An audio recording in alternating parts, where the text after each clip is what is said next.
Zarber, this is Ralph Phillips. Let's watch some football, man. Offense today. We're going to go over and see exactly what happened. Been some debate going around. I don't know if anybody's been following the Kurt Warner talk about the pure progression reads and stuff like that. It's pretty good, interesting debate. Kirk Cousins jumped into it, had a great answer on his press conference. I think it was Monday. So it's pretty good. If you're interested in the quarterback stuff, there's some good conversations there.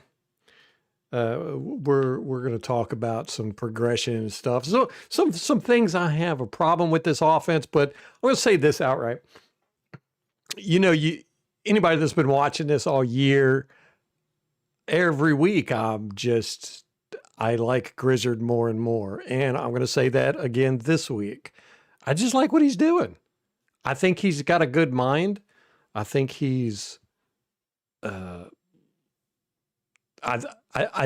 think he's as polished and, I don't know what the word is.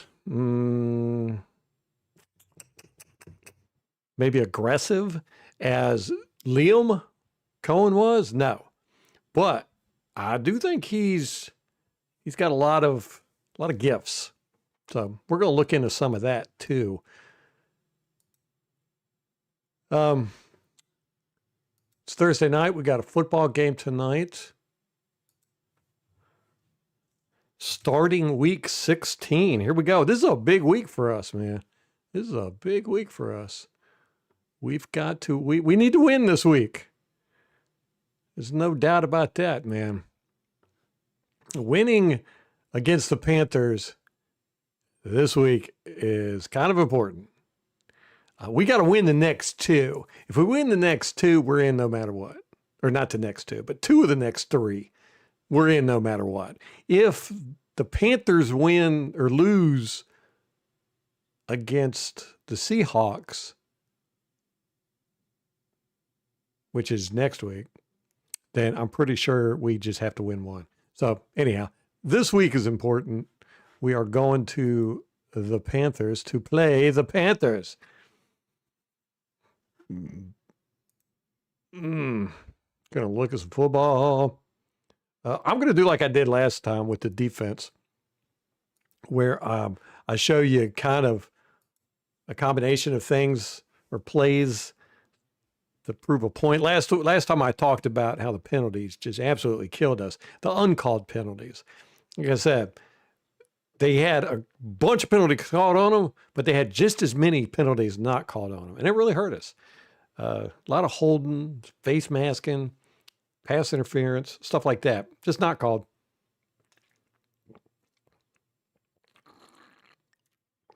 Let me check, make sure I'm on here. What's going on?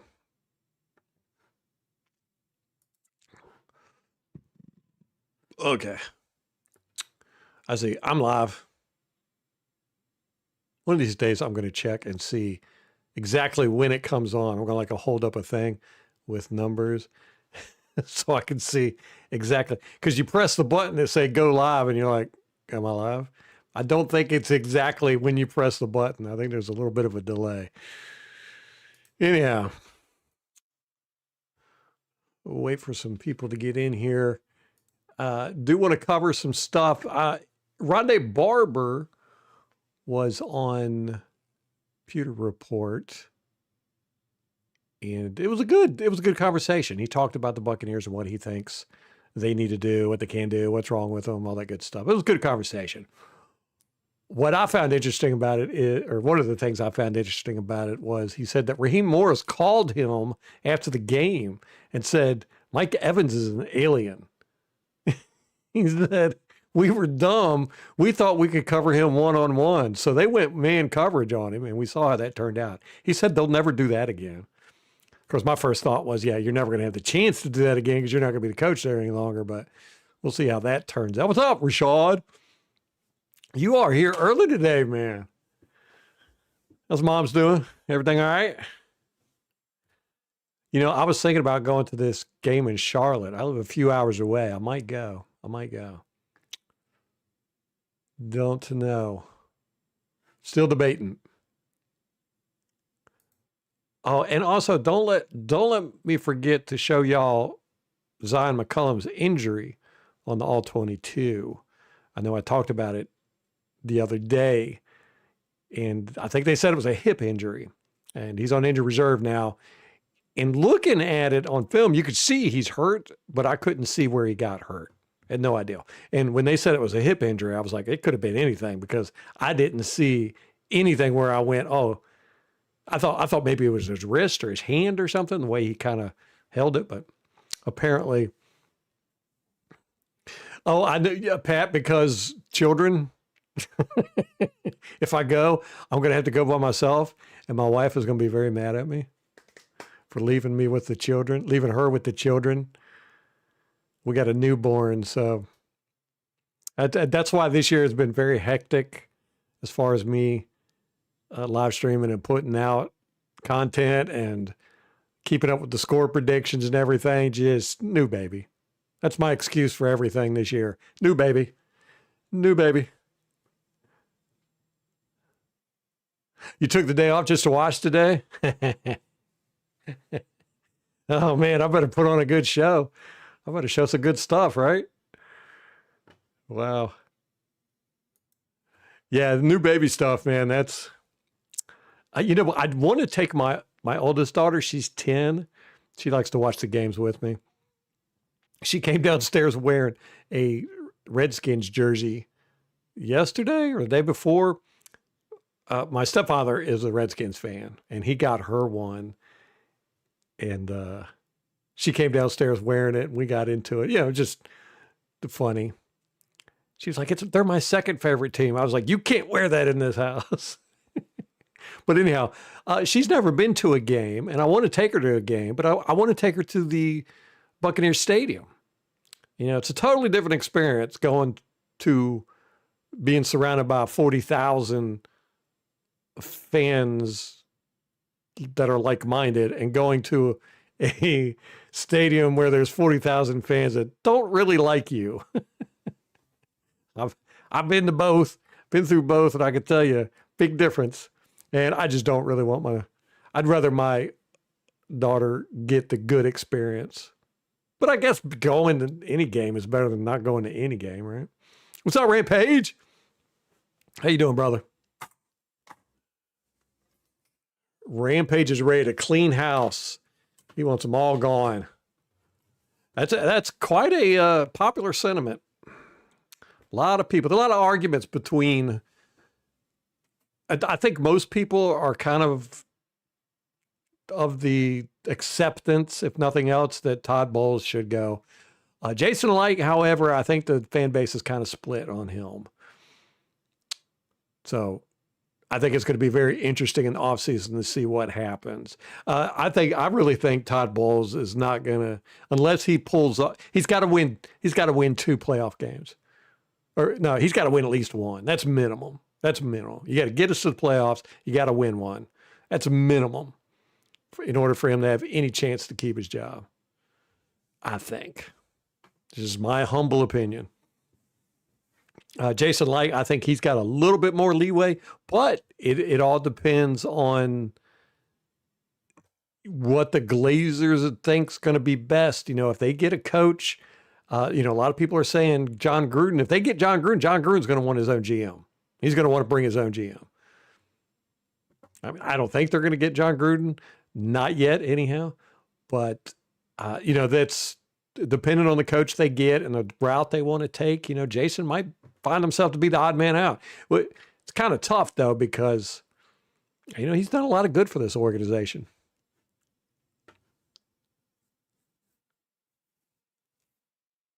It says subscribers only mode. Yeah. It's supposed to be subscribers only. Just to keep out the riffraff, man. I only want you scallywags. Yeah, she got to be baptized into the crew, Pat. Yeah, can't have her go and hang out with the Panthers, man. Molly's brother is a Panthers fan. So we get a lot of banner going on Sundays. He was pretty upset Sunday, and Molly texted him and said, "Yeah, it was pretty tough on us too because we had to root for the Saints. It was so hard to do. It really was." Rampage is done. Done. A lot of people like that. Don't let me forget to show McCullum's injury today. We forgot to do it last time. Like I said, I saw it on all 22, but I forgot to show it. I talked about it. Yeah, I mean, there's really nothing to see. And that's kind of why I want to show it. I'm like, somebody explain to me how he got hurt, because I don't know. I mean, you can see he's hurt, but I don't know. Okay, looking at the offense, we had 10 offensive series.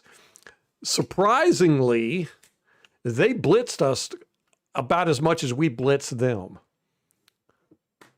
About 14 times. I've actually got 11 on here, but there was a couple series where I forgot to keep track of stuff because I got so wrapped up in what I was watching.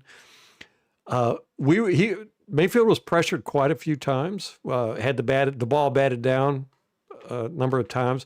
We had some miscommunication. Uncalled penalties, there were only about 2. All these are approximates because, like I said, there was a couple of series where I got lost and didn't keep track of the numbers like I should have. So surprisingly, there weren't that many uncalled penalties. There isn't generally with us. I try to be as unbiased as possible, but sometimes I'll look at it and I'll be like, yeah, that's not really a holding. When it's the other team doing it, I probably would have marked it down as a hold. But not that many uncalled penalties. Their defense played pretty clean. Most of the uncalled penalties that I saw were against us. The issue I saw with this, and I was very surprised, our offensive line, again, did not play as bad as I thought. Didn't play great. Not world beaters for sure. But they played about as bad as the Atlanta Falcons did. Offensive line did. The worst had a good game. He didn't have any issues whatsoever in the run game or protection. Michael Jordan was the weak link in this one. He got beat 4 times. The center, Barton, he was in second place with getting beat. And then Feeney and Gedeke both were the same. But they both got beat twice. Now, again, I'm going to say this.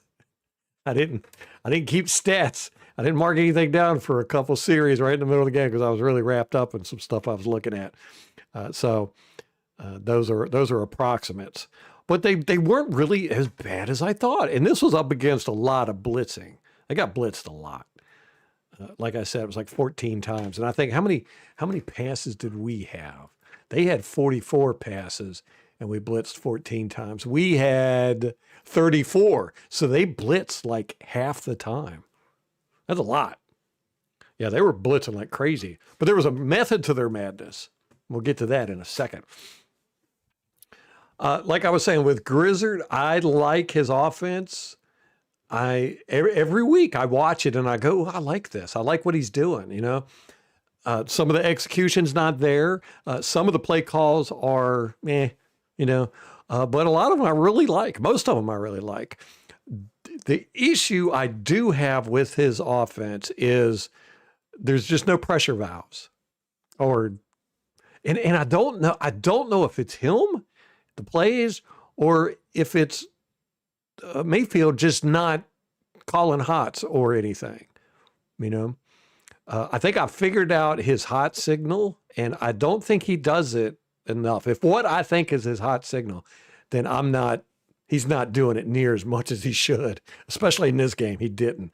And that's one of the reasons why he was getting pressured so much by these blitzes. It wasn't that the offensive line was playing bad as much as it was he wasn't seeing the blitzes before and calling hots or adjusting protection. And it's been an issue for the past few weeks, and I think teams have caught onto it. I think the Denver game really highlighted it. The Rams definitely did it. The Bills did it, and the Falcons really did it, and they did a pretty good job on it. They also spied Mayfield. That's something teams have started doing. We said when we saw it in the Detroit game that it's a blueprint, and teams are doing it. They're not doing it all the time like Detroit did. Detroit had a spy on Mayfield most of the game, but most teams are doing it at certain times, especially third downs, third and longs, and the Falcons were pretty good at that. We have a lot of long delayed plays and routes, and it goes along with that there's no pressure valve. We don't have enough release for when there is pressure on Mayfield for him to do something other than get out of it. And like I said, it might be him doing that and not the plays themselves. He's just not calling for the pressure routes. Payne Durham, bad blocking. We said this. He did get a little bit better towards the end of the game. First half of the game, he was horrible. So Falcons spied Mayfield. So the run game was really good. I really liked the run blocking. Again, this is a number of weeks in a row where I'm just impressed by some of the run blocking we're doing. The offensive line is really better run blocking than they are pass protection, but they're not bad in pass protection. Like I said, B-, somewhere in that area, B-, C+. They're not horrible like you would think from some of the pressure you see. The guys are getting beat, though. Some of them are clean beats, but then we'll go over some of it. Some of it is just miscommunication. But I'm going to say this, and again, hot take. Again, weak link on this offense was Baker Mayfield. And I hate saying this because he's playing good, but he's messing up. And he's messing up in the way, he's messing up at certain times and in certain plays. He's messing up. He's reminding me a lot of Jameis Winston. He's definitely getting the happy feet, but he's not reading the field well, And this has been 6 weeks in a row where, I've been like, man, he's the weak link on the offense. Now, he's not playing bad. Like I said, if everybody else is A and B, he's like B-. It's just a little bit better. But there's certain things that he's doing that's hurting us. And definitely hurt us in this game. And I'm gonna show you here. And don't get me wrong, I love Baker Mayfield. I think he's great, but these are just rooms for improvement. When he watches this, he can go, oh, okay. That's what I need to do. Okay. Well, that's what I need to stop doing.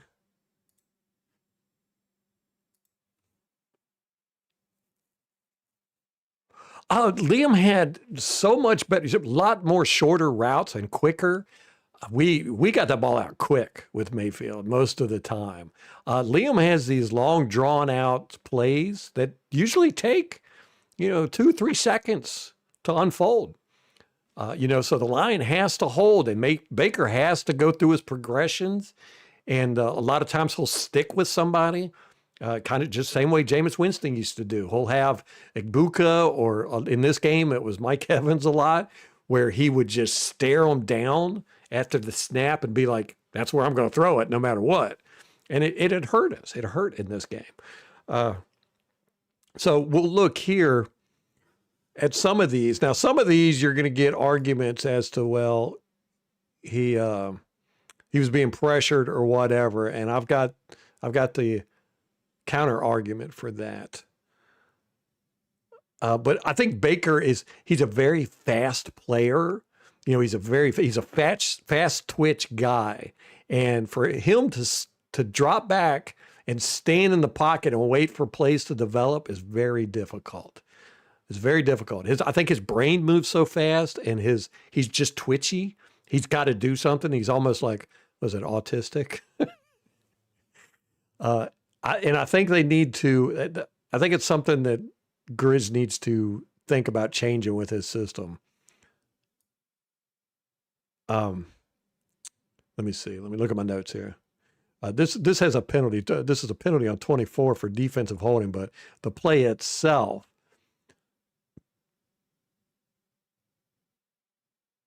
And I got a lot of notes on this one. It's really hard to read. It's really small. Okay. 14 gets wide open. This is, let's see, where is 14? Oh, man.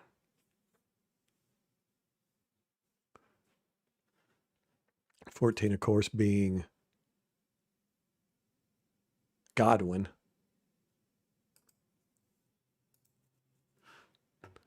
I got to restart my drawing pad. This is kind of stuff I should have already done.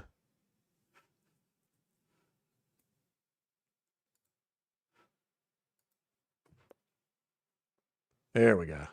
Now we're cooking. All right.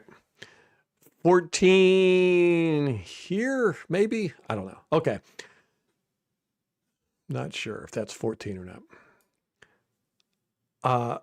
And he gets wide open, but he gets open right after Mayfield draws down to run. And this is an issue that Mayfield has. Anytime he feels pressure or sees pressure or thinks pressure might be coming, he stops looking downfield and pulls the ball down, looking to run. And he's missing a lot downfield. 14 pushes his defender down in this, and but the guy was kind of off balance, so it's not like he really pushes him. He just kind of bumps into him. It doesn't look like he pushes him hard. He just kind of gives him enough to where the guy was off balance anyhow. And it looks like 11 and 14 run into each other at the beginning of the route. So there was some confusion here. It looks like Baker signals for a hot route, but I don't know if this is, I don't think this is his hot route. He does hands to the helmet like this. I think he's calling an audible there. But you could see McMillan relays it, but the routes end up getting messed up. It looks like 11 and 14 get confused with each other. But anyhow, you can see Baker on the end zone angle looking for the hot route, but it's not there. And on this one, 0 is spying on him. So with all that being said, let's watch this. I had to read it so I could remember what was going on with this play. Okay. You can see these two. I'm rewinding it now. Right there, Baker does signal, and it's relayed by McMillan. So I think that's an audible.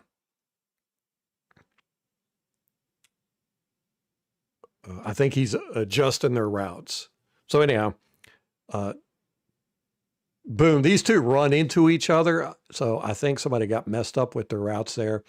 And real quick, Baker recognized it was a blitz. So he wanted a hot route here, and he didn't get one. So things are going. So then he just checks out right here. He's checking out. All right. As soon as he does that, you can see 14 is coming across. His guy gets off balance. He helps him a little bit here, pushes him down. 14's wide open, but it's too late. It's been a second and a half.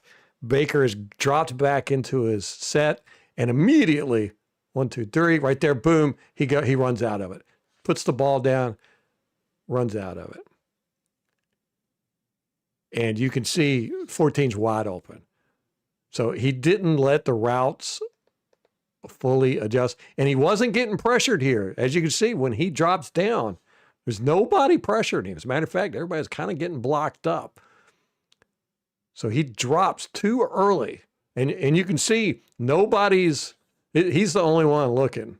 These routes haven't developed yet. Godwin's starting to turn around.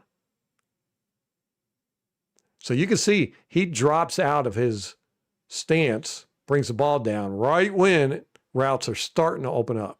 So anyhow, he gets a sack here. And it was really a sack of his own making, because if he would have just waited just one beat, this was open. And as you can see, he's already out of the pocket. This happens over and over and over again. I've got 9 times here. 1, 2, 3. Something like that. All right, here he's got Bucky Irvin open for a check down. Bucky goes out wide. Open set on the back. It looks like they're going to blitz. Let's see if they do. Boom. Yep, they do. Open for a check down. right here. He had it all day. And he ends up throwing way over here. What happens is his arm gets hit right here. This is kind of what I'm talking about with the pressure. He knows they're coming, or at least he thinks they possibly are. I mean, good grief, look at that mess. So you need to pressure release, like immediately. As soon as you see they're coming, boom, get it out right here. And he's just not doing it. Instead, he's trying to step up and throw a deep ball, and it just doesn't work. This happens so much in this game. Here we got, this is the Egbuke pass where Mayfield throws a go while Egbuke ends up running a post. This is definitely on Egbuke, I'm pretty sure. And it's just a miscommunication between the two. Boom, right here, ball lands over here. It's right down the line. This was supposed to be a go. You can see Egbuke's running down the line. He actually goes to the line from here, right there. Just stay running down the line. That's what he was supposed to do. But instead, he curves into a post, and you can see Baker throws it. It lands right here. So I'm pretty sure Egbuke was supposed to just rail it right down the line. But that's not what we want to look at here. We want to look at the open receiver. 11 is completely open on the route. Now, Baker throws this to Egbuke, and I don't know why he does. He's covered. I mean, look at 37's got him, right? I mean, he's got position on him. And even if Egbuke was running the right route here, which you could see Baker throws it before Egbuke curves. Right there, Egbuke. Baker's throwing it, and Egbuke curves right when he throws it. So, but anyhow, even if Egbuke was continued to run right route, he's covered. That guy's got him. So I don't think it was a good decision anyhow. But what Baker didn't see was 11 is wide open right here for that out.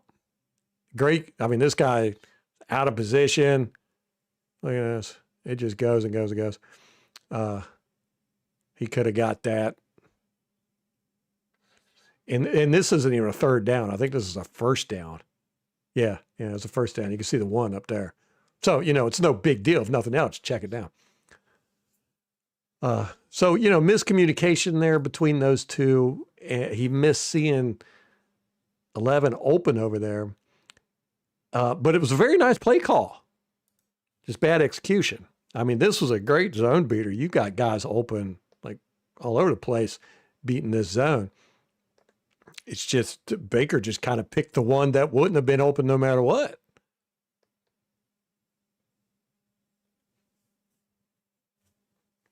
And, that's what I'm saying. I think him reading the field,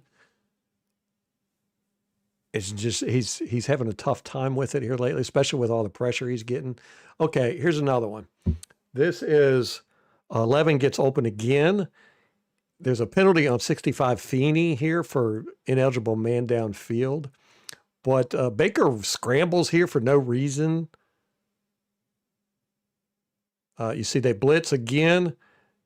He's not being pressured here. If anything, he could have stepped up a little bit, And, but instead he kind of feels this. I guess he's feeling this guy who's being blocked. I mean, Worse has got him down on the ground. He's no threat whatsoever, but Mayfield feels him. And so he pulls the ball down and starts running. And then so Feeney comes out thinking he's going to block, but Mayfield stays behind the line of scrimmage and throws it. And that's where we get the penalty. But what he doesn't see is 11 gets open on the out. And the same thing, Bad position by the cornerback. He basically gives up the out. And right there, boom, he would have had him. But he's already running by now. And see these long developing routes out here? I mean, these guys are just now turning around. And there's just no pressure relief for Baker. And I don't know if, like I said, if it's him not calling the hots or adjusting for the protection or whatever. I don't know. Oh, it probably should have been illegal contact too on 13. He gets. I didn't mark this down as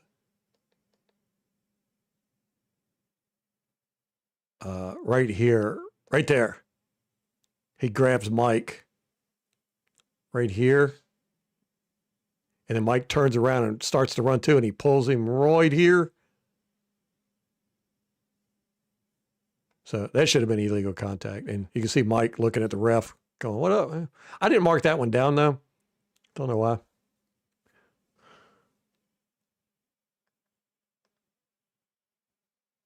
Okay, here's a 3rd and 9. Godwin gets open, and then 15 gets open. But again, it doesn't matter because Mayfield starts scrambling almost immediately. Look at that. He's just immediately. I don't know. He's a little skittish. Getting a little skittish. So here he goes. Drops back and immediately. He never really even sets his feet, right? There he goes. He's gone. Right? And look, everybody's being blocked up. You know? If anything, step up a little bit if you feel uncomfortable, whatever. But boom, he doesn't see Godwin right here. Again, this guy gives up the out, and he really gives it up. He just keeps going back and back and back. I mean, 14 is just wide open over here. And you see Baker. Baker doesn't know what to do. He's like going this way, and then that way, and then this way.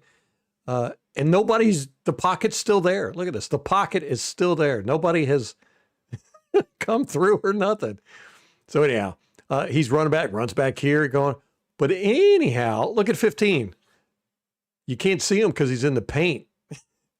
He matches the end zone, but he's wide open. He's got his hand up in the end zone.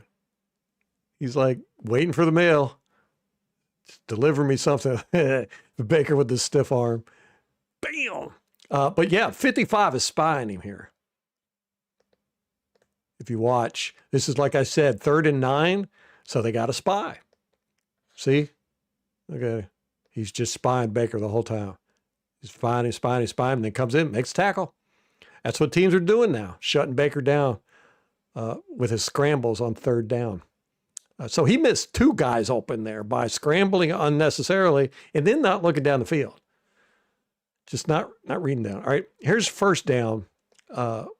1 is open for the screen all day, right? And he's got a blocker in front of him. Now, I don't know if this is a decoy play. I don't know if it is or not, but it's there.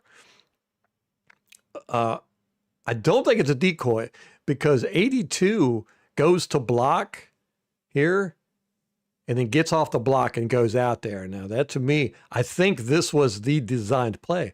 But Baker's looking... he's looking over to the right, and he sees this guy coming, and then just drops and gets sacked. You know, takes his arm down and gets sacked. And he had it all day long over here. Boom. It's there. It's there right now. You feel this guy coming, turn, throw. That's what it's there for. And I'm pretty sure that's how the play was designed. Why would you have 82 block for a little bit and then go out there like that? That's not a decoy. That's kind of shifty stuff. So, again, Baker taking unnecessary sacks there. 2nd and 13. Here we go. This is just a 4-man rush. Boom. He throws it. He ends up getting his arm hit here. Guy comes around the edge and gets a piece of his arm. I don't like this decision anyhow. I get that 55 is not looking. It's kind of a real route to Bucky. I don't know what Bucky's hands are like, but look what he had. Completely wide open. From right here. Wide open. Why did he want this? This was a 2nd and 13, you know? And he's staring it down the whole time.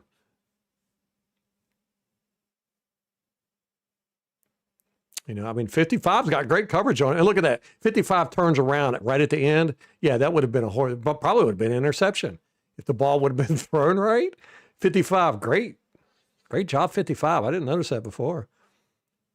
That's perfect. That's exactly what you're supposed to do, man. He's got him redlined, and then, boop, turns around right when he's supposed to. Yeah. He might have done that because Bucky was trying to get around him, and he was like, what's he looking at? Don't know. But again, just Baker just not reading the field well. 2nd and 5. 87 gets wide open on this one. And 11 gets open on this one too. This guy actually slips and falls down. And Baker doesn't see him. He's got the pressure coming. See how pressure's coming? And he immediately drops into running. Right there. He's open. But look at this. Look at that. Completely wide open. Nice play design, too. I like it. See, he's doing the whole, I'm going to fake like I'm blocking and then bust out for boop. And 37's like, oh, crap. But he's wide open. Wide open. He's wide open. And Baker's over here trying to run. Now, I know some people are saying, well, he's got guys right in his face and everything. I'm going to show you in a second the difference. Okay, now here's the one that really, this is actually the thumbnail. This one just infuriated me. This is 4th quarter, 2 minutes and 20 seconds left in the fourth quarter, 3rd and 14. Okay? The score is 26-28. We need this. 3rd and 14. We need this. We get this, we win the game. All right?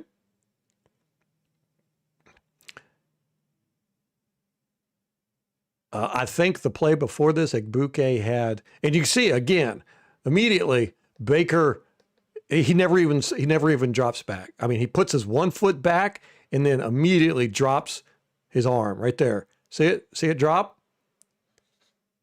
And starts to run and gets sacked by 3. Now, granted, he does have 3 running, screaming right into his face. So 3's coming right at him. But look at this. Look at that. That's a first down. Busted coverage. These 2 guys end up covering 1. 87's completely wide open down the field. First down. That would have won us the game. I'm pretty sure the play before this was when Egbuke, he threw it to Egbuke, and it was behind Egbuke.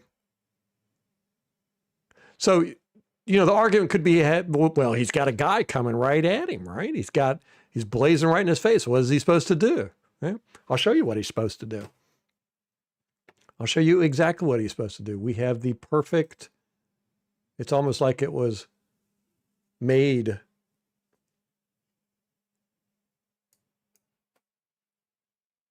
almost like it was designed.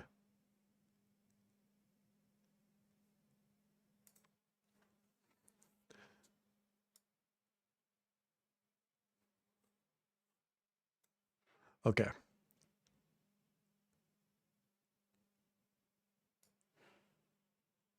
I mean, it was almost like they did this intentionally just to show us. Here is Kirk Cousins.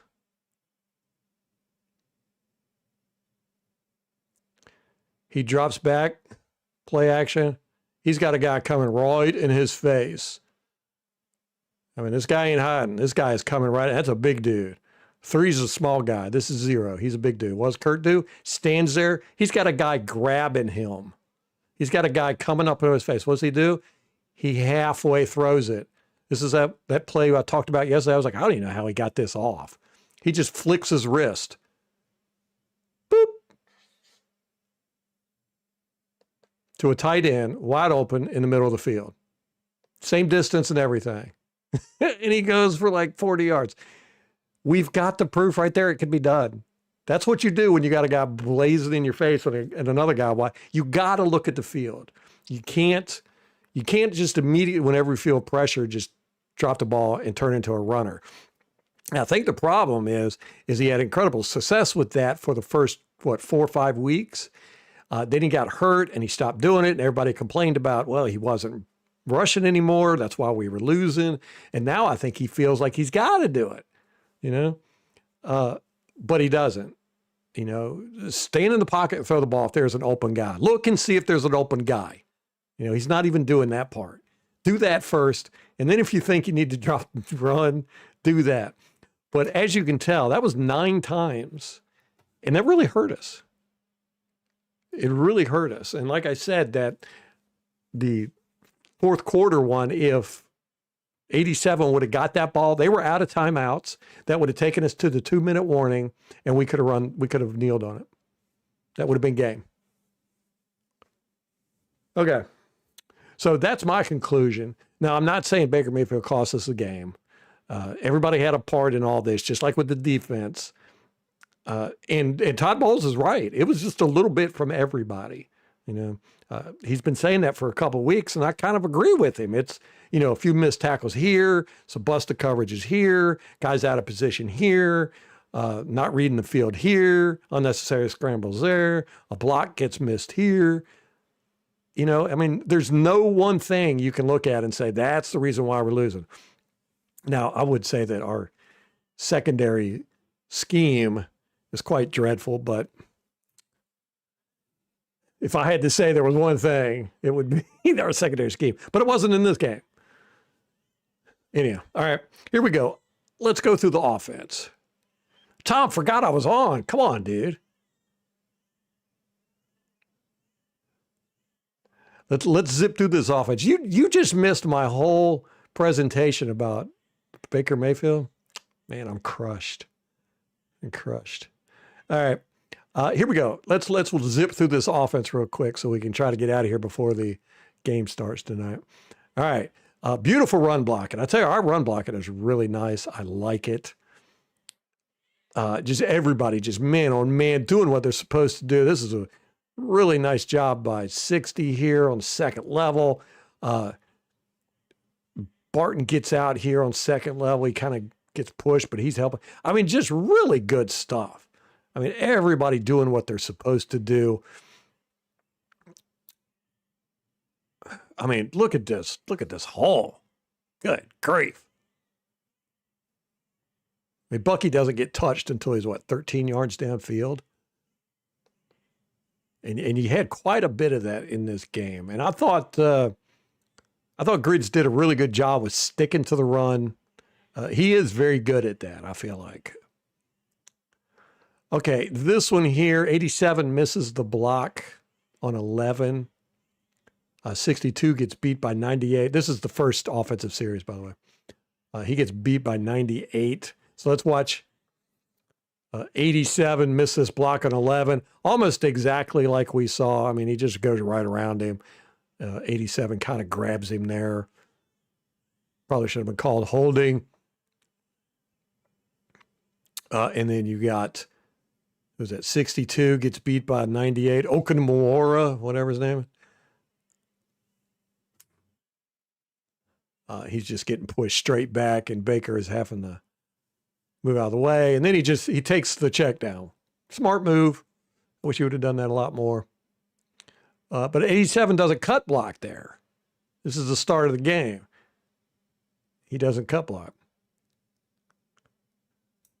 Good play by Mayfield to get the ball out on this one. Like I said, they just blitzed a ton. They blitzed half of the time, half of our dropbacks. There was a lot of blitzing. And it wasn't like, just normal blitzes either. They were blitzing from all kinds of different directions. They did a good job with pressure. That's pretty sure. 62, Barton gets beat by 27. 27 hits Mayfield in the mask here, face mask. It should have been roughing the passer. It's an uncalled penalty. 27 comes up. Now, this is kind of unacceptable. I mean, that's 27. And Barton sees him coming all day. I mean, it was really a nice stunt pickup by everybody. Barton's ready for him. Good handoff over here with 90, these two. I don't know what happens here. Barton just gets beat straight up on a bull rush and just tossed away. Look at that. But then 27, boom, right there. Hits him right in the face mask. Right in the helmet. So that's the one we looked at earlier where there was a wide open guy downfield.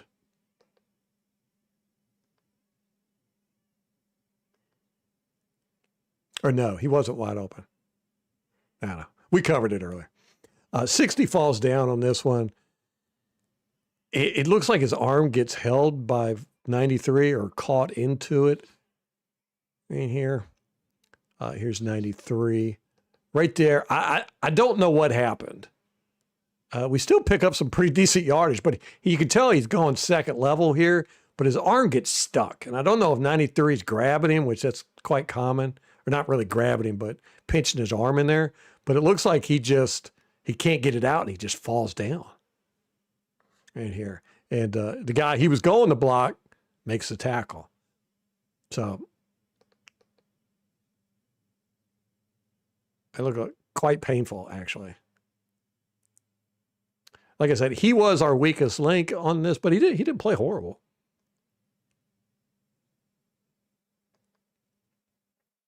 Okay, Jordan gets beat by 98, which 98, he's good. That Okanawara? I don't know how to pronounce his name. And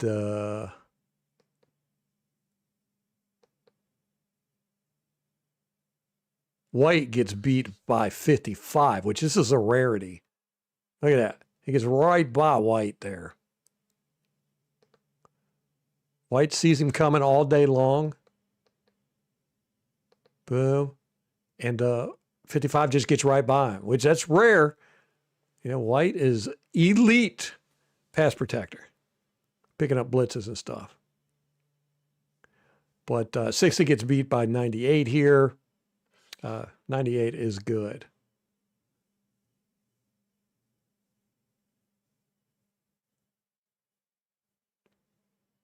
And again, this was one where there was a wide open guy downfield. You can see 14.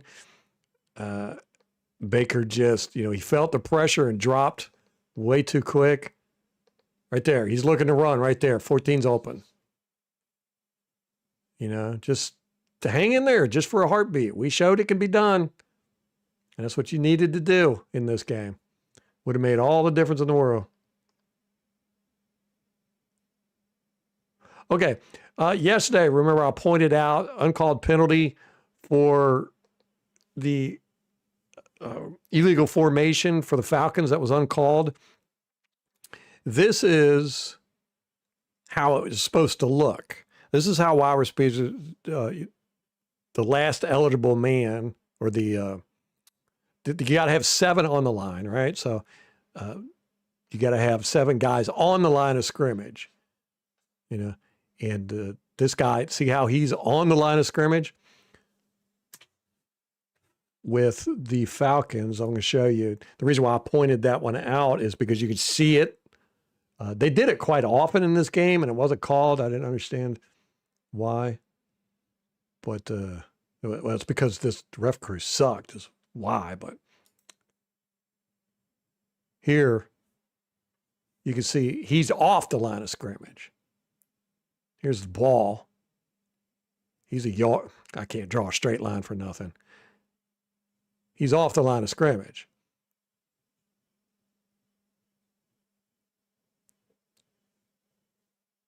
Is this the right one? Yeah. I mean, he's a good yard off. And you can say the ball's about right here. I mean, the general rule is the helmet has to be the waist or above the center. And as you can see, if you go down the line, offensive linemen, they all got their their helmets at or above his waist. His helmet is probably about right here on his butt. Chase Dodd. Thanks, sir.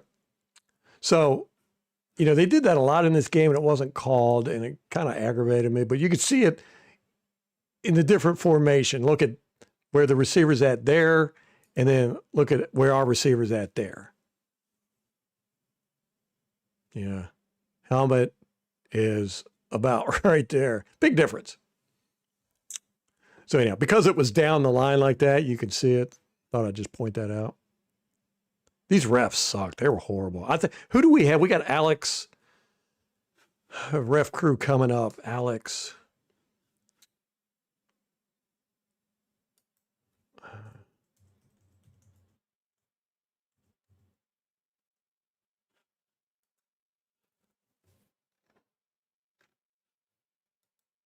I can't believe it's week 16 already. That's crazy. We've got no, Sean Smith. Is that right? No. Yeah, Sean Smith. I thought we had Alex Moore. Oh, okay. Sean Smith crew. Have we had them this year? I don't know. I have to go back through my notes and look. But anyhow, this crew was absolute garbage. And I'm marking them. So next time we have them, I'm going to complain to start it with. They were horrible. Okay. Okay, we already covered this one. This is the one where Igbuke runs the go and then turns it into a post at the end. I don't know why. And Baker throws a go. I'd like Grizz or Baker or somebody to follow through with this one. You know what happened here? I'm pretty sure Igbuke just run the wrong route. And a bad decision by Baker. Even if he would have run the right route, this would have been a good route to hit on a cover 1, but the cover 4, no, you're not going to hit that one. But you got, he's wide open. He was wide open. You had plenty of guys you could have hit.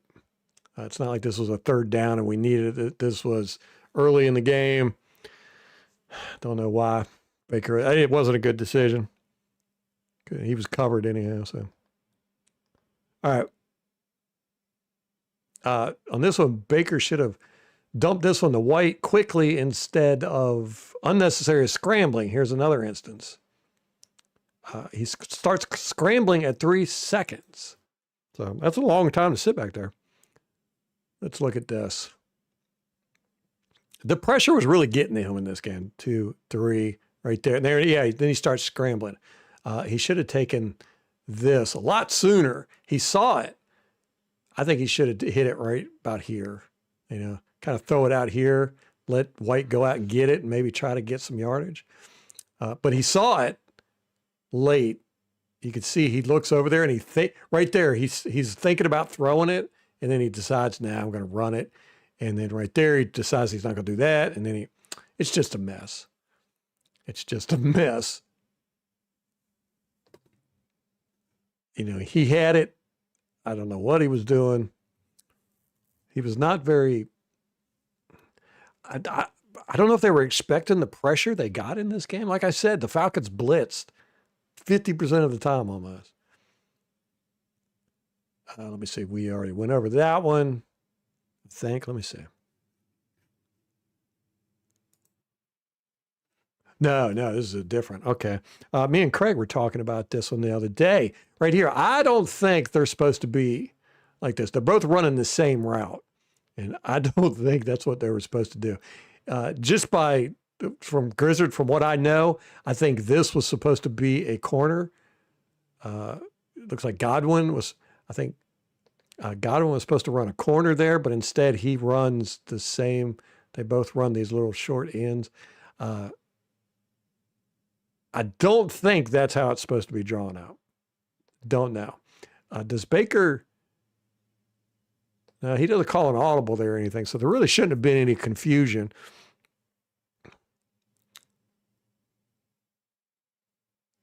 I mean, it might be that that's the way he drew it up. It's just, if it is, that's a dumb play design. But there's also a decoy screen in there.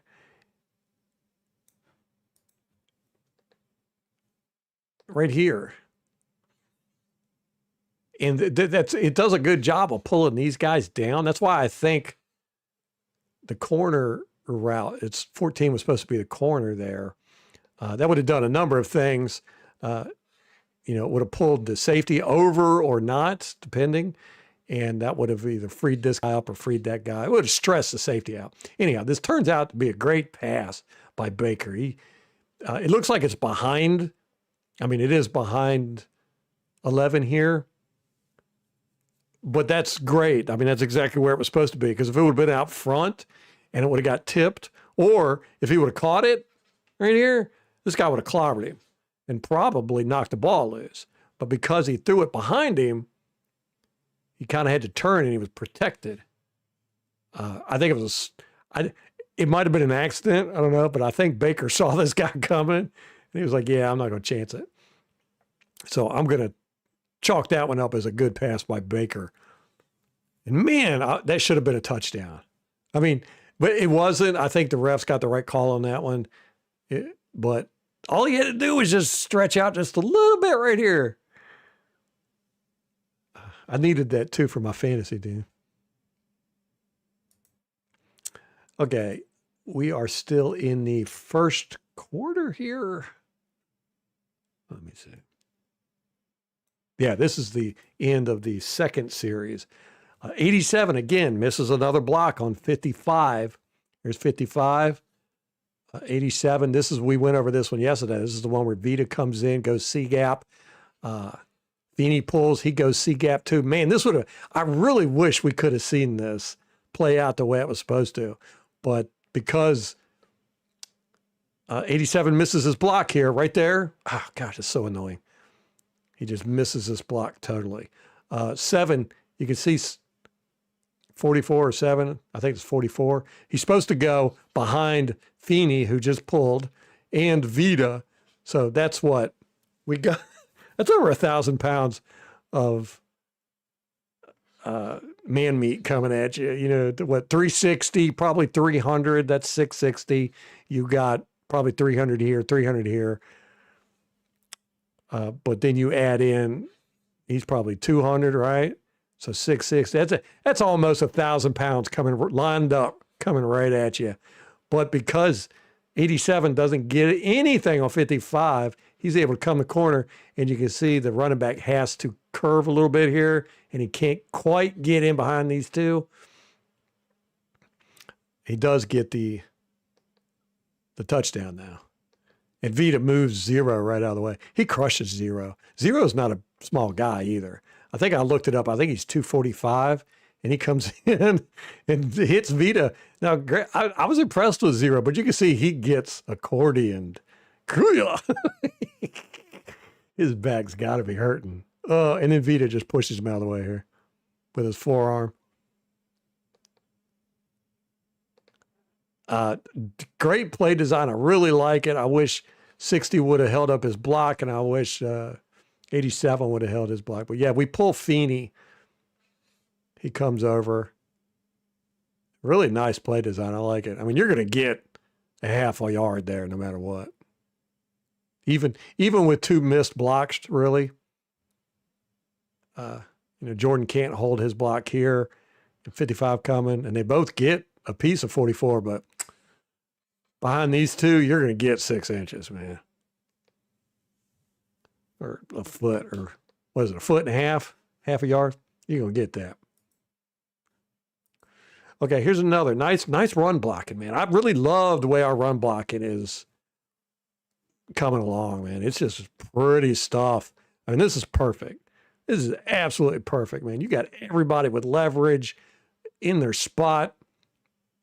78 can't get perfect leverage here, but he's second level, so, give him a little bit of a break. But everybody, look at this hole. Just, dang. Boom, look at that. Nice.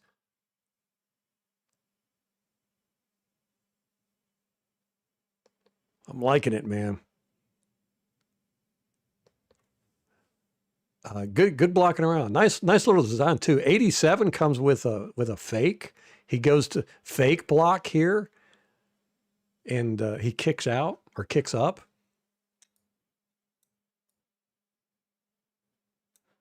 And what that does is this guy, this defensive end or outside linebacker, what do they do? They play a 3-4 or 4-3? I think they're 4-3, right? So defensive end, he's expecting this block coming, and 87 goes, nope. And he goes out here and blocks, and the puller, I think it's 60, he's right behind him too. So this guy is not expecting 60 to come, and 60 just lays it on him because he's thinking 87 is going to block him right there. Oh, no, it's Feeney. Yeah. So you can see he's going to block right here, and he's looking at the running back. Nope, no blocking, and 65 comes. Wham! Good job. I like it. A little trickery in the run blocking game. Nice scheme. I like it. I think we picked up 13 there.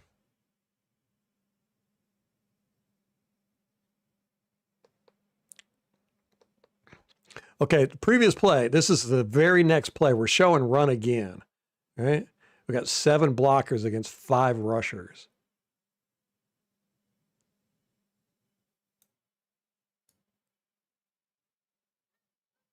There should not be any pressure on the quarterback. 3 receivers, 2 deep, running back check down. 20. There's a penalty on 24, illegal contact, I think. But I think they get pressure. We're show and run, okay? Basically the same formation we did previously. And boom, we go into the. I like this.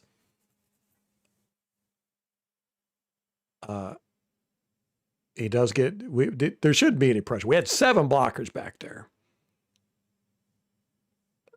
Nobody really gets open. He gets pushed down. There's where the penalty is and everything. But what's funny is this, the field judge here, he pulls his flag out, he throws it. He's got to throw it all the way out here, right? This is like the weakest throw on the planet. It goes this way. And it lands like right here. It like goes straight up. It comes down. I thought that was funny. I was like, that was weak. He was trying to, because that's a long throw for a referee. That's a good what? He's trying to get it out here. That's 10, that's 20 yards at an angle. We'll say, hey, yeah, 20 yards. He goes about 10, but I think it went about 15 straight up. So anyhow. Here's uncalled penalties. We got 60 hands to the face on 54. This is on us. 54 is right here. So boom, right there. That was a bad one. Boom, right there. 60. Come on, man. His hand does get blocked up into it. So 87 again, beat by 27 Pierce. Right here. Gedeke, I don't know what he was, or that's not Gedeke, that's 77 Charlie Heck. He doesn't block anybody. He's looking, he looks over here and he goes, oh, okay. And then he looks back. I'm like, what are you doing? It's like he doesn't know who to block. And he comes over late. But Payne Durham getting beat again. Payne Durham just did not block well in this game. A lot of times he just flat out whiffed. He can cut block. We know that. We've been watching it all year. But I guess they told him, don't cut block. 2, Igbuke gets beat on his block. His guy almost makes the tackle. I like the design of this play. This is really, it's kind of unique, but not at the same time. It's kind of zone, but it's more like a track blocking, if you've ever heard of that. It's the first time I ever recall seeing us do this. It's executed very well. But Igbuke does, again, he's just not a good blocker. They shouldn't have him in like this, but I really like the offensive line scheme here, the blocking design. it's not really zone, but it looks more like track blocking where, you take a 45-degree angle and you just block anybody that comes into that track. See, like right here, he just let him go because he's not in his track. If you miss, you turn around and do the same thing. 45-degree, 45.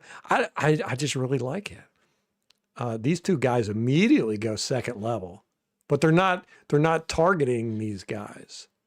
It's kind of like a zone, but you just go, they're all going on a 45-degree, and just anybody in that 45-degree, they're going to block them. It's kind of zone, but not. But you see Egbuke, he gets beat on his block here. And his guy almost makes the tackle. But 44 does a good job. I really like that offensive blocking scheme. I'd like to know more about it. I mean, it might have been zone and it was just a weird one, but I think there's probably a name for it. Right here, you can see, look at this. You got 6 guys unblocked coming for Bucky. I mean, that's just insane, right? And they're all behind the line of scrimmage. Yeah, this was not good.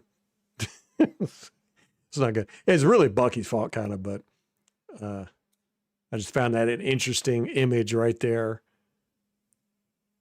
How do you get out of that? You don't do what he did. You don't put on the brakes. If anything, you just continue. You can run that away. But if you look at it from the end zone angle, you can see Bucky's vision just isn't what it was. And he decides to cut back on this. And I mean, you got this guy here. And none of these guys are expecting it. As a matter of fact, they're all blocking for basically the opposite direction. And Bucky turns it back the other way, and they just all lose their blocks. I mean, you could see he's getting leverage on that way, he leverage that way. They're all blocking in basically in that direction. And when Bucky goes the other way, all their blocks just come right off. So it would have been neat if they would have optioned this, because you see Mayfield running out here. It's like, here, toss it out to Mayfield, then let him throw it downfield. That would have been cool. And that's something I could see Grizz drawing up. He's got some good plays like that.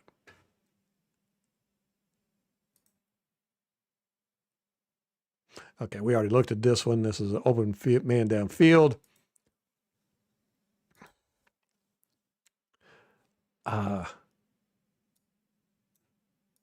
This one, I don't know. He calls a hot here right there. And he's wide open. I don't know why he doesn't throw it. I don't know why he doesn't throw this. He's got the pressure coming. The hot's here. I don't know what. Again, he draws down to run. He's looking that way though. But then he tries to throw it to Bucky. He had the hot though. I don't know why he didn't do it. You can see from this angle. You can see how open he was. Maybe he thought 55 was going to be able to get over there. Look right there. He's got the pressure coming. Just hit it, man. That's what it's there for.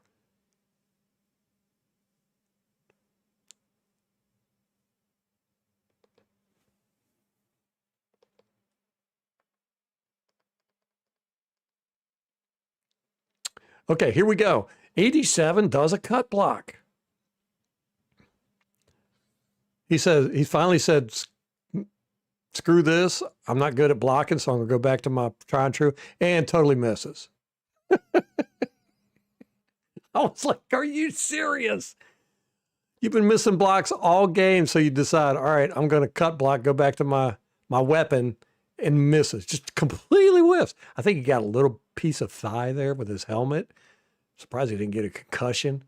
But because of that, this is designed as a boot left, and Baker can't fully boot. This is some Dave Canales crap here. You see, you got the layers, all three of them, boop, boop, boop. And Baker just can't get out there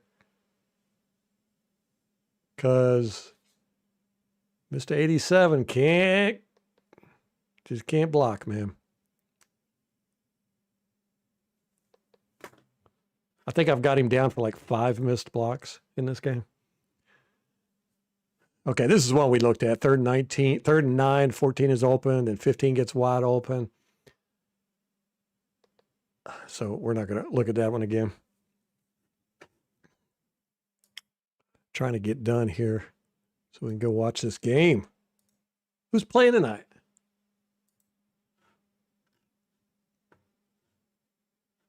Rams, Seahawks. Oh, that's going to be a good game. That's going to be a good game. That's going to be a good game. That's going to have a lot of implications, too. Ooh. Who y'all think's going to win? Where's it at? Seahawks. It's at Seahawks. Okay. This one. 15. Tez. Oh, my gosh. We had such a missed opportunity here. Look at this. He puts his hand up right here because he sees what's getting ready to happen. Right here. He puts his hand up. He's getting ready to blaze downfield. This safety went this way. And 3's going to try and cover him. This guy's going to drop out. Tez knew what was up. And don't look at anything else. Just watch Tez. Boom, look at this. Look, he was gone. He was gone. But anyhow, we ended up getting the not too bad of a thing. Evans is wide open over there because his guy falls down. Just falls down. This is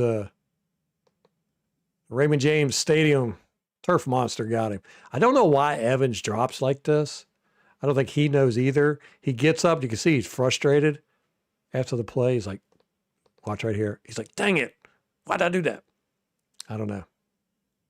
But I would have liked to have seen this. Just Tez recognized it too. As soon as he saw that safety go this way, he threw up his hand right here. And this guy's screaming, oh, crap. Tez was gone now. He was blazing down that field. I just would have liked to have seen it. I don't know if we'll see Tez anymore this year. We'll get some rotational snaps, I'm sure. Okay, more. All right, this one's nice. This is Jalen Walker. You know, they got the 2 rookies, the 2 guys we looked at in our draft right here. This is a really nice bend, man.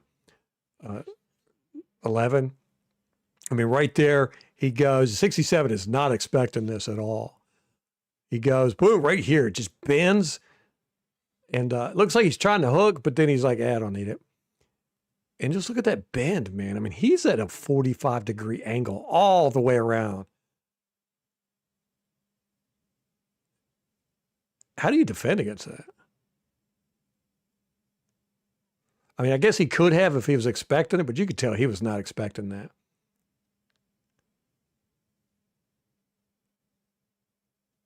And I think 11 fakes him out by putting the right hand out like he's going to, bully him or something, and then just shoom, hooks it. Nice move, man. I really like that. Jalen Walker is one of the ones we looked at. Him and Pierce. This one's interesting. Mike gets his big pass. This was a nice one. But I don't think Mike was expecting this at all. He's not really even like running down the field really hard. But he doesn't turn around until right here. And the ball at this point is right there, right? Yeah. So the ball's halfway there. And so Mike's got to find it. But you can see the cornerback was looking the whole time. And this was I don't know what this guy's thinking. You know, he does not have Mike pushed against the bow. I don't know why he thinks he deserves to look back, but he does track it. And he's looking at it the whole time. Mike doesn't see it until, let me see, he turns his head here, then he starts to look. He sees it right there. And then he's like, oh, crap. So he adjusts properly to the ball, comes back, just jumps up, catches it. Amazing guy. He's incredible, man. But yeah, I don't think he was expecting that ball at all. He's just like casually going down the field. He wasn't sprinting or nothing. And then turns his head. And I think he only turned his head because the defender was like all freaking out, staring behind him.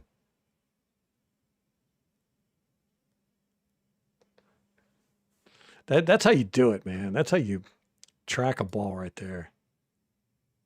So we get the ball right here on the 14. It takes us 7 plays and 3 Falcon penalties here to get a touchdown from here. It was horrible. It was just like we couldn't move the ball. It took 3 Falcons penalties and 7 plays. You know, I complain about it all the time about how our offensive line lets guys jump up, you know, to get their hands up, try to bat passes down. Watch Wirfs here on 20. 20 jumps. Booyah! Son. That's how you do it. That is how you do it. I was very happy with this. No. Ooh, he landed flat on his face. Look how far up in the air he is. Wirfs laid him down. That's beautiful. That was a work of art on Wirfs' part. And y'all know I've been complaining about that all year long. And Wirfs pulled through. Love it. On this play, I think 14 would have been the better option. This is just nitpicking. He throws it over here. We end up getting a penalty. This is one of the penalties. But I think 14 would have been the better option. This is actually a very dangerous throw, I thought. It's probably why I threw it high like that. But there's a penalty on 24 on that play, or 20. I can't remember. But yeah, let's watch Wirfs lay out 20 again. Booyah! Oh, man, I can watch that all day long. Ugh, don't jump off at my quarterback. Love it. What you got to do, man, make them pay for it. Here's another nice play by Wirfs. Let me see. It's like a stretch. Is he toss it? Yeah, nice little toss. It's like that's good stuff. They got 55 gets frozen. Yeah, good job. You know, they're looking for that jet sweep right here. They got to worry about this guy. And Baker kind of fakes it like he's doing. And then almost like shuttle passes it out there. That's good. But anyhow, Wirfs out front. Look at it. He ends up blocking both these guys. This is nice. Boom. Bear hug 0. Yanks him by the helmet. Oh, good job. Good job, Wirfs. Booyah! Takes them both out. Yeah, Wirfs had a good game in there. It's good to see him playing like his old self. All right. How we doing here? Yeah, okay. We're doing pretty good. I think we're going to be good on time. Man. All right. This one cracks me up. This is a catch by the supreme leader, Evans. Beautiful catch, beautiful throw, just right on the back of 24. He didn't even know it was coming. Mike just spins and just zip, right? Well, look, all the coaches are staying here. Raheem Morris is staying in here, right here. Watch their faces and their walk down the sideline here. They're just like, they got their arms crossed. And look at the look Raheem gives Mike right there. It's hilarious. These do not look like happy people. And what is up with this? He's always done that. I've never gotten an answer on that. Is that like a Miami thing or something? Doesn't McDaniels do that too? I don't know. I just found that very funny. They look very pouty. Let's fast forward to this. We get a better angle here of their looks. He's just looking at them. Yeah, they're not happy. That was a first down too. He's looking at. Yeah, I told y'all he called Rondé Barber after the game and said that he thinks Mike Evans is an alien. He said they thought they could go one-on-one with him instead of trying to double, which most teams will cloud over top of Mike, if not outright double him. And they thought they could go one-on-one. He said, yeah, we'll never try that again. Here's a block by Egbuke on 3. This is a very weak block. Let's look at that first. Like I said, Egbuke's name, he comes from the outside. Right there, just, I don't even know what he's trying to do. And 3 ends up getting to the tackle. Just, we need to either, just not scheme Egbuke to block or get him some specialized training this offseason. Whoever we got to train Otten in his second year, do that because he needs some help there. 62 gets beat by 90. And I don't know if you noticed, but there hasn't been a whole lot of offensive linemen getting beat in this like I expected. He does get whooped here, though. That's just a flat-out whooping. But he recovers. Gets him on the hip here, pushes him. He can't get in on the tackle, but he does cut off half the field for the runner. Nice hold for Bucky, though. Even with the 2 bad blocks, that's a nice haul. And we've been doing that consistently this year. We're getting better at it. I like it. I loved these plays. Old school Wildcat. Look at this. Direct snap to Bucky. You don't know where it's going to go. And, this is designed to go in any number of different directions. Bucky's looking at these 2 guys. He's looking at the middle, so he's got to take it all in and decide, do I hand it off? Do I keep it? He's also got the option to throw it, but he's not going to do that. And he decides to keep it. Good decision, too, because you got these 2 elephants in front of you pulling, and boom, off to the races. Nice play. You don't see the Wildcat too often anymore. So then the very next play, we do the same thing, except we run it to the other side, exact opposite. It still works, but we only pick up like 5 this time. I like it. I really like it. Good change of pace. It's fun. The players love that crap. Exact same play, just on the other side. And instead of following his blockers this time, he just decides to wing it. It's probably why I only got 5 yards. I do like that, though.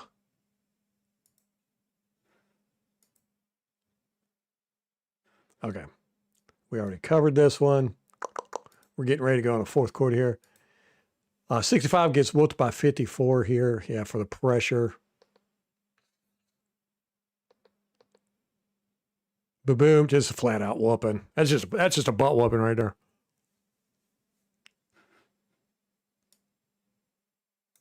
And it's a shame too, because this is that play. 14 is wide open downfield. This is the same play from the sideline angle. He gets whooped here, and look at this, 14 open on the corner.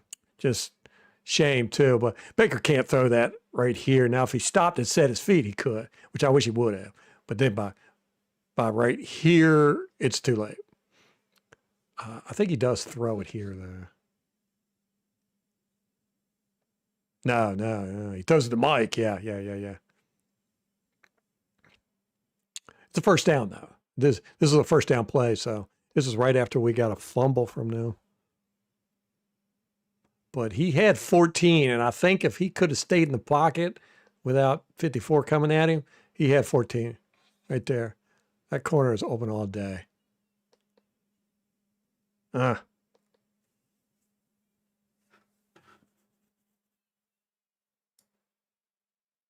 right, here we go. Last series, we got 3 more plays to look over. Fourth quarter, 2 minutes, 47 seconds left. 2nd and 4. Score is 26-28. 60 really should have picked up 3 coming in.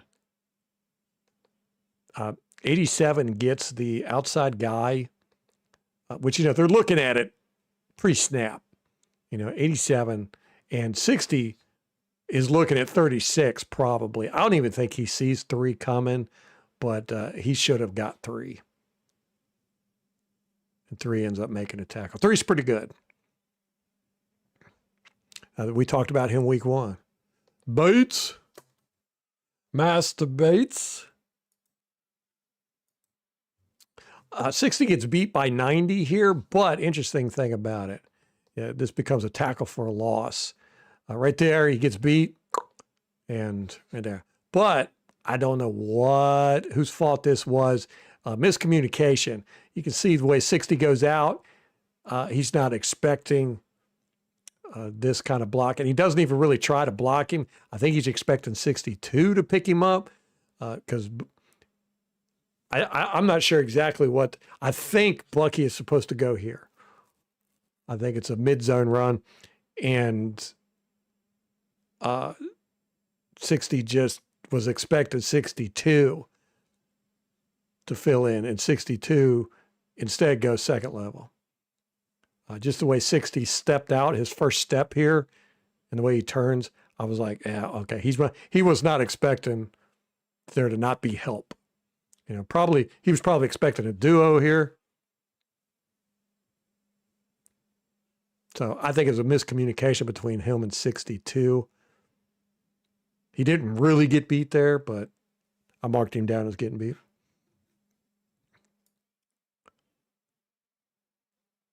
This was a very vital play because we're trying to run out the clock, but need one more first down, right? So that leads us to this play. We're going to go over this one again because it pissed me off so bad. This is 3rd and 14, 2 minutes and 20 seconds left. Clock is still ticking, right? This one, if we would have got this, it would have taken it down to the 2-minute warning. Atlanta Falcons were out of timeouts. We could have kneeled on the ball to run out the clock if we would have got this. Baker, they blitz us. 3 has come screaming in. And Baker, instead of waiting to see the field, just immediately draws down and tries to scramble and missed seeing 87 completely wide open this whole time because they busted coverage. And of course, we went back and we saw the same exact thing happened with Kirk Cousins on this play. He's got a guy screaming right into his face. 0 comes in on a stunt. And he's screaming right in his face. But Cousins, right here, Cousins stays in the pocket and waits for his guy to get open. And sure enough, look, Cousins doesn't even get a full release on this. And he's got this guy grabbing him, whoever that is. 98, I think. But he stays in the pocket, just flicks the ball out to an open 8, and boom. And it's just so infuriating because that was the difference in the game offensively. And if we would have got that, game would have been over. And it was there. It was there. That's why it's the thumbnail. Because I was so angry when I saw this. Or not angry so much, just frustrated. Because you see all game long, this had been happening. They're blitzing Mayfield, and as soon as he sees the blitz, he's pulling the ball down and trying to scramble. And it just wide open. Completely wide open. I don't even think you could have missed throwing, you could have thrown this ball anywhere in this area, and he probably would have caught that. Busted coverage on their part, and we had it. Oh, and I'm sure everybody's seen that in the film room, and they're all just shaking their head. Man. So there you go. Once again, the conclusion is offensively, Baker was a weak link. He didn't play bad. I'm not going to say that. I'm not saying Baker sucks or anything like that.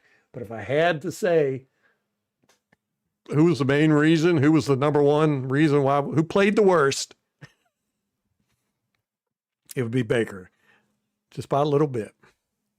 9 times he missed seeing guys open downfield, and some of them were in crucial plays. A lot of it was due to pressure, and he's got to learn, just wait a half a beat. Just wait a little bit and look downfield, man. Look downfield. In this game, he just didn't. He immediately, and they were blitzing almost every snap. What did I say? Half the snaps, almost half. Probably about 48% of the time. So almost half of the pass plays they blitzed. So he was getting pressured a lot. And they just, it was a good game plan on their part. And like I said, I think teams have a template on Baker, doing the spy, especially on third down and longs, or third downs in general. Atlanta did that. And, just get pressure at him, especially just make it look like you're getting pressure, and he's going to get the happy feet. Cousin can wear that uniform. It looks clean.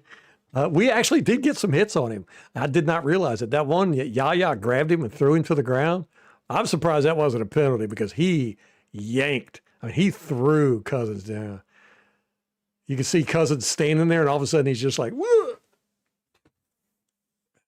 I don't know if y'all been following. I said this at the beginning, but the whole quarterback conversation going on with Kurt Warner and a lot of the quarterbacks that are out of the league, Dan Orlovsky, a lot of the guys in the league, quarterbacks are talking about it. They're just having this conversation about a pure progression reading as opposed to basically field reading and split field reading, all that good stuff, or play side reading.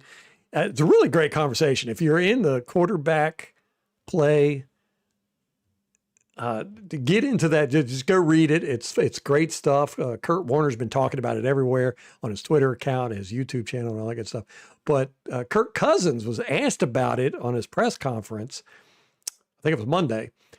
Great response. It was a 17-minute long press conference because for 10 minutes of it, he was talking about pure progressions and reading and, all the different playbooks he's had to learn and how, he started off with the progression system and then he went to split field, all this good stuff. It was really good stuff. But one thing I took from it was Kirk Cousins is a pretty smart dude.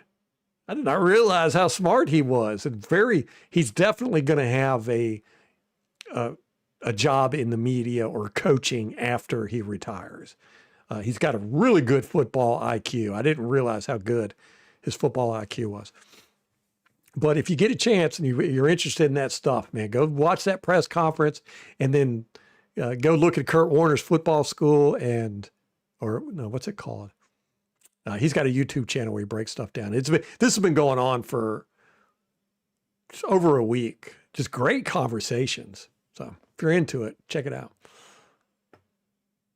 But Kirk Cousins, man, we keep his career alive. They were asking him if he's thinking about playing next year, and he's like, we're just looking at who are they playing, Cardinals or something? But then he was like, kind of hinted that he's available if teams. He said, yeah, I'm on the tail end of my contract or the end of my contract. So there's talks going to be had, stuff like that. I was like, man, he plays us one time and now all of a sudden he's going to get a new contract because of it.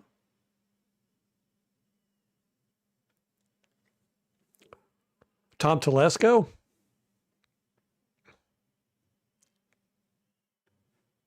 I have to look into him. Yeah, I want to start looking into offensive coordinators I do think that if Todd Monken is ready to be a head coach, I think the Glazers are probably looking at him real strongly. They've always liked him. We tried to get him as offensive coordinator from, when was that? Was that with Dave Canales? Before we got Dave Canales? I can't remember. Before he went to Baltimore. What's up, Pewter? All right. Take it easy, man. Thanks for dropping in.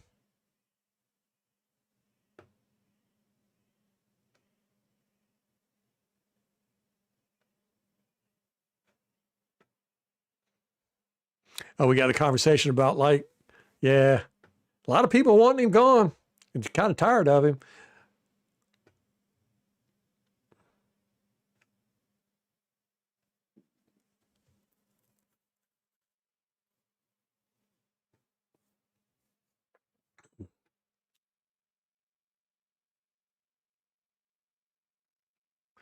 Yeah, it's interesting. There's reports that the practice, they were really sharp this week, and they're really motivated and stuff like that. So, hopefully that's going to be true. Hopefully they're going to come out, they're going to play tougher, they're going to play stronger, they're going to be soft, and they'll tighten up a little bit, because Todd Bowles is right in that aspect. It's not one single thing. It's not one single unit. It's when we get pressure, we can't contain the back end. When we contain the back end, we're not getting pressure. We got busted coverage a couple times a game. We got missed tackles here and there. It's not one thing. It's just a little bit here, a little bit there, a little bit here, a little bit there. If I had to say it was anything, I would say it's scheme. That falls squarely on Todd Bowles. Offensively, it's the same thing. A missed block here, miscommunication here.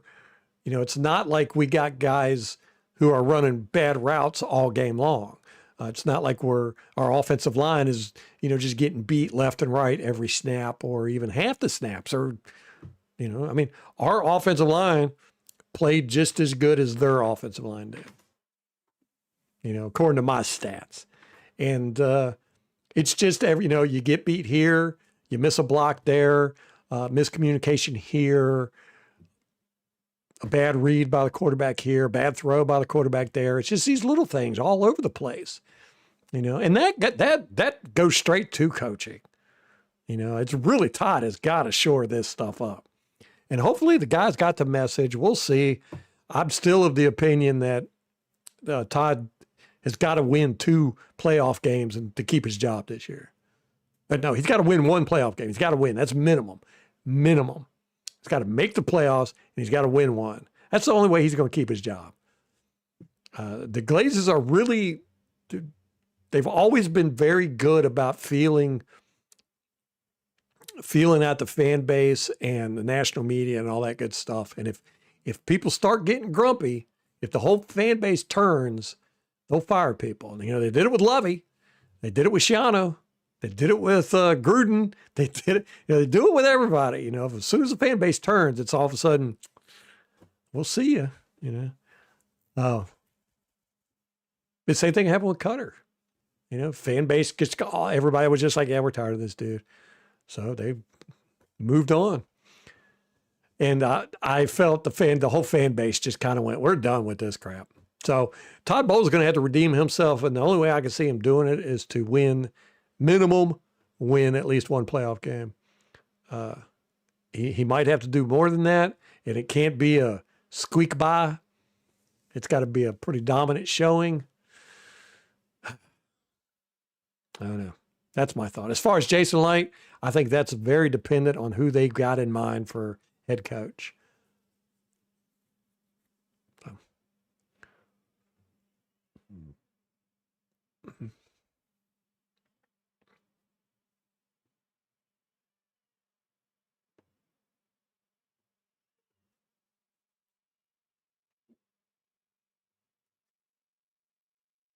I wouldn't mind having one of these young coaches, but yeah, I like the old guys too.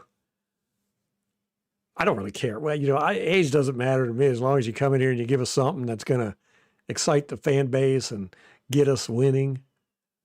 I want to watch good games. Good games. And man, we had some good ones at the beginning of the year. Man, that was fun. They were cardiac games, but whew, that was fun. Last few games have not been fun. And then watching all 22, just so much bad football.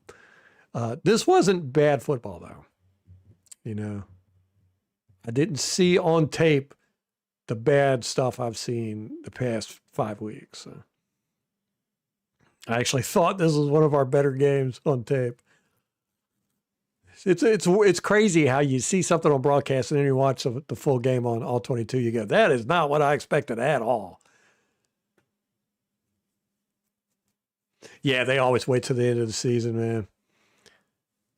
They're not reactionary, and I think a lot of that is due because they acted like a committee. All the brothers and I'm not sure how much the sister has to do with actual hiring and firing of personnel and stuff, but I know the brothers they confer with each other and they think it out. They're very patient people, but they are shifty. They are some sly people, man. I'm telling you what, I would like to see if the Glazers' hostile takeover of the Manchester United franchise is taught in business schools anywhere, because it was amazing.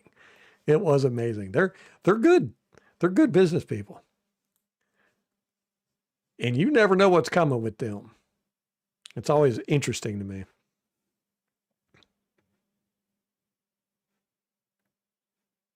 I think it's going to be very interesting, Joe, to see how we play Sunday. Just to see if the guys are motivated. Mike had, if y'all want to listen to a really good interview, listen to Mike Evans with Casey Phillips on the Buccaneers Radio Network. It was an hour long. And they just talked pretty openly. And Will Golston was on there too with Mike. They're good friends, apparently. I didn't realize how big Will Golston was until you see him sitting next to Mike Evans. And Mike Evans is big. And Will Golston makes him look like a elf on a shelf. But Mike Evans was in really good spirits, and he was saying the team is ready to play. They're not. I don't get the impression that the locker room was fractured, but we'll see. We'll see. Yeah, they're a real cutthroat. Yeah. The Glazers they're really good business people, man. They don't let emotion get to them a whole lot. Although it really surprised me when they took John Gruden's name down off of the Ring of Honor, because I was like, oh, that's just petty. That didn't seem like them. They're usually not like that, but I guess they were highly offended by his wordage. Oh, did you watch it? Yeah, it was pretty good, right? I learned a lot about Mike. And it is amazing at how different he is than when he first came in the league. He's just matured so much and much more emotionally stable. He was such a hothead when he came in the league, man. I was worried. For the first couple of years, I was worried. I was like, man, I don't think this is the dude. I was wrong. Why weren't they ready against bottom dogs? I know. Yeah, I know. But I'll say this. Atlanta didn't play a bad game. The Saints, now that's a different story. The Saints offense didn't, I don't want to say they didn't try, because they were out there executing, but they were not out there playing like they were trying to beat us as much as it was they were just trying to put on some good film and go home, And I don't want to say they weren't giving it their all or anything, but just the game plan really is what the game plan was. Just very simple, man. What did I say? They ran the option 17 times, the exact same play 17 times. And I watched them against the Panthers, and they ran the option quite a bit. I don't think it was the 17 times, but I was like, when you do that, you're not putting a whole lot into the game plan. So yeah, we definitely should have beat the Saints. And I'll say it, we should have won this game too. We were the better team.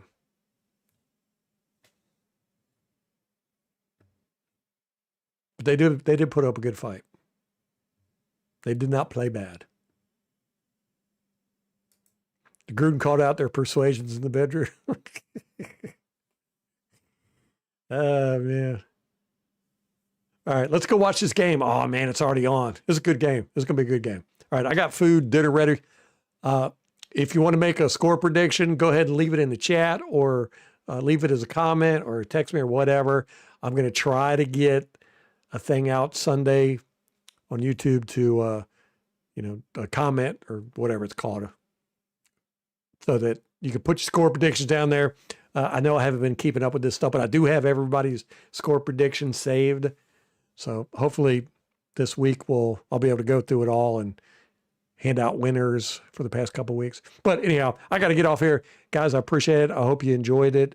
Hope you saw something that was interesting and get you lifted up for this week's game. I think we're going to do okay. I think we're going to do all right. But till next time, go Bucs.